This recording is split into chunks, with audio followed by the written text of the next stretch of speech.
Hi there everybody, Little Debs here. I've just been having some fuzzy thoughts and some felty feelings about everything that's been going on lately and wanted to share them with you, if that's okay. One of the things I've been really thinking about is how to support people with mental health problems during this time. Number 1. Being present.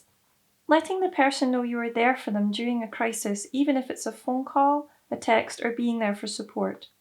Checking in on them every now and again and reminding them that they're not alone. Offer to always spend some time with them doing an activity together. It helps us feel more connected, improving our relationships, and also positive impacts on our well-being. Number 2. Listening and being listened to. Listening non-judgmentally to what they have to say and express. Sometimes listening is enough for someone to feel heard and valid, to get what is worrying them off their chest, and lets them breathe and think more clearly. Number 3. Timing. Picking the right environment and time to have a conversation can make a huge impact to someone you can help to open up. For example, it might be better to have the conversation somewhere quiet, over a cup of tea, so you both have privacy and no distractions. This could even mean switching off your mobile phone and technology. Number 4. Support. You can also offer support and help in simple ways and phrases such as, "I'm here to listen. What can I do that might help you?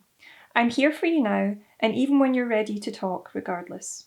If someone feels they may need support, then you can offer to go with them to a doctor or therapist. You can even practice with them and hold their hand while they make that phone call, or help them write down what they want to say. There's also lots of helplines and useful resources you can both contact and initiate self-help. And finally, number 5. Look after yourself. Looking after your own health and well-being is just as important as looking after your friends, loved ones, and work colleagues, etc. We all have bad days. It's part of being human. It's okay not to be okay, but check in with yourself from time to time and ask for the support and help in the same way you can offer it. You also deserve the same love and treatment you give others. I hope these points were useful in some way, and there's lots of help and resources out there if you need some more. But thanks for listening, guys, and hopefully this can help yourselves or someone you might know. Take care and stay safe. See you later. Bye bye.